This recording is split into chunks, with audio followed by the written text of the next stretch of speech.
Bonjour, aujourd'hui nous allons parler des alliances françaises, le développement et l'influence de la culture à travers les alliances françaises. Tout d'abord nous allons parler du développement de la culture et son influence. La culture a toujours constitué une porte d'entrée dans le monde. Cela signifie que le pays possède sa propre identité grâce à la culture. Elle permet de se mesurer au monde et aux autres pays. Elle représente la dernière phase de mondialisation que nous traversons depuis les années 1980. Elle renforce son rôle dans le processus généralisé d'échange avec les autres pays.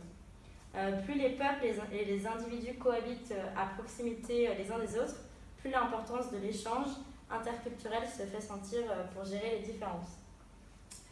Quand on envisage le rôle de la culture dans les relations internationales, on peut citer le spécialiste américain des relations internationales Joseph Nye, qui a parlé de la culture comme un des éléments clés du soft power, ou pouvoir d'attraction. Ce qui veut dire que plus on a une grosse culture, plus le pouvoir d'attraction est fort par rapport aux autres pays. À ce titre, agir politiquement et socialement dans le monde international par le biais de la culture demeure en fait une tradition très française. Au XXIe siècle, on peut soutenir qu'une puissance moyenne telle que la France a pesé dans le monde avec un statut de grande puissance par rapport à sa culture.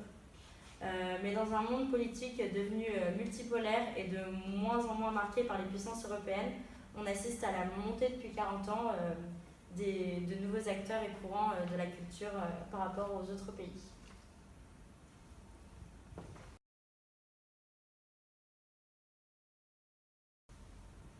Je vais maintenant vous parler de la constitution des Alliances françaises.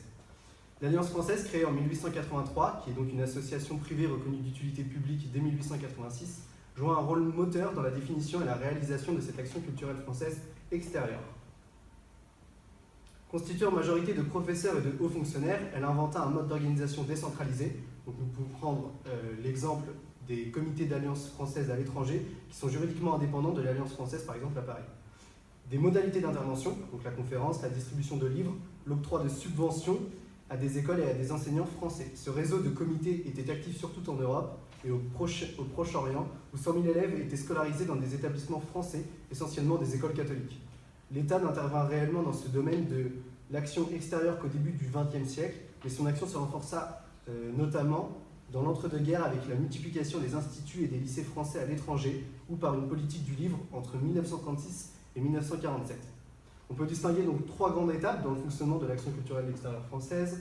La première, donc de 1883 à 1940, a correspondu à la mise en place du réseau d'institutions françaises à l'étranger, Comité de l'Alliance française, les premiers instituts français à la veille de la Première Guerre mondiale. Donc le premier institut fut celui de Florence en 1906, mais également au premier lycée français installé dans l'entre-deux-guerres. Une deuxième étape intervint entre 1945 et à la fin des années 1970, qui se traduisit par une forte étatisation de l'action culturelle extérieure.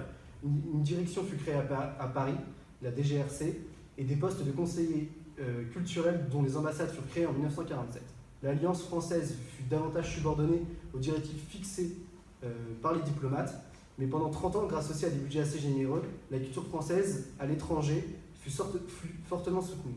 Toutefois, les réussites cédèrent la place à la fin des années 1970 à un malaise grandissant. En effet, un rapport, celui de Jacques Rigaud en 1978, établissait un constat assez sombre sur le rayonnement de la culture française.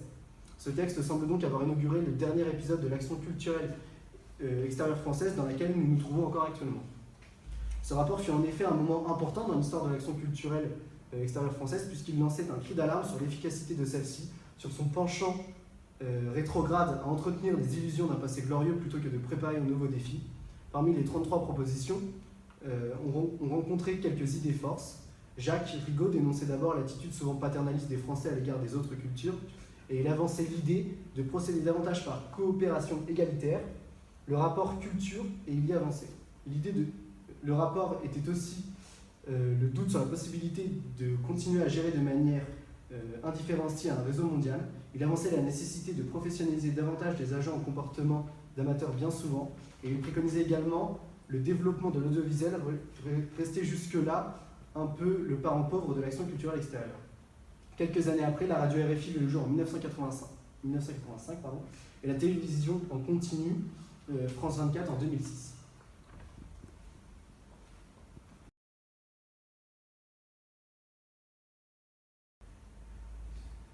Alors, les acteurs culturels extérieurs français. Le réseau public des acteurs culturels extérieurs comprend 1700 agents.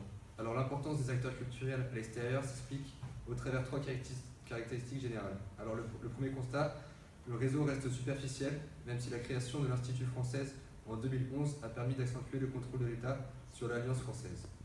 Le deuxième constat tient du caractère historiquement décentralisé du réseau dans lequel les ambassades joueraient un rôle sur le terrain. Le troisième constat, le processus de professionnalisation constitue les acteurs français de cette politique culturelle extérieure. Ainsi, les attachés cinématographiques ont vu le jour dans certaines ambassades de pays à forte tradition cinématographique, en Asie notamment, ainsi que les attachés aux arts plastiques, Londres, Berlin par exemple. Le processus a touché en parallèle le personnel français de l'Alliance française, qui est aussi bien dans le domaine de l'enseignement que sur celui de la gestion générale d'un établissement. C'est sérieusement professionnalisé. À défaut d'un pilotage autoritaire par Paris, l'Institut française s'est donc orienté vers la diffusion de normes de professionnalisation, vers l'aide technique, la numérisation. Ainsi, dans le domaine des bibliothèques de l'Alliance française, une politique de modernisation globale a été lancée dans les années 2000, financée en partie par le budget propre de la Fondation Alliance française qui avait été créée en 2007. Un référentiel qualité a été mis en œuvre récemment par l'Alliance française en collaboration avec la MAE. De même, au sein de l'Institut française, de nouveaux outils de programmation ont d'ores et déjà permis d'abandonner la logique des silos, pour accéder à une meilleure vision géographique globale de l'action culturelle extérieure. Mais le dispositif culturel extérieur français reste toujours très éloigné dans sa configuration des modèles étrangers où existe un gros opérateur comme British Council et Goethe Institute, responsable central de l'action culturelle extérieure.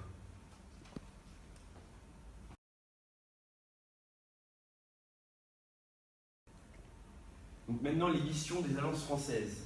Les alliances françaises ont pour mission de développer dans le monde l'enseignement et l'usage de la langue française, de contribuer à accroître l'influence intellectuelle et morale de la France et l'intérêt de toutes les cultures francophones, de favoriser les échanges entre cultures et de contribuer en général à l'épanouissement de la diversité culturelle. Pour réaliser ces objectifs culturels, la Fondation Alliance française a fortement apporté son soutien aux alliances françaises existantes et futures.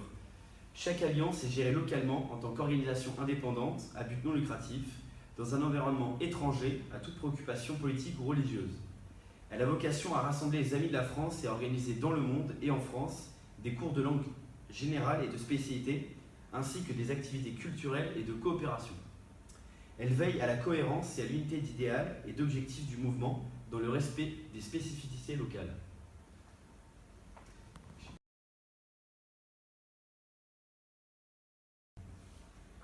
Donc, pour conclure en quelques chiffres, nous pouvons observer 822 alliances françaises dans 132 pays sur les 5 continents, 482 000 apprenants la langue française, 14 300 collaborateurs, dont 8 900 enseignants, 23 600 personnes par an présents aux événements culturels organisés par les alliances françaises dans le monde et 3,3 millions de spectateurs et visiteurs aux événements et en France. Les alliances françaises sont, comme on l'a vu auparavant, inévitables. Elles permettent le bon fonctionnement d'un pays, son développement et surtout la propagation de sa culture. On peut ainsi observer que la France aujourd'hui possède un grand réseau grâce à ces alliances. On ne peut s'empêcher d'observer un gros développement grâce à l'association des alliances françaises qui a permis le développement de la culture française partout dans le monde, malgré le développement croissant des pays voisins du monde.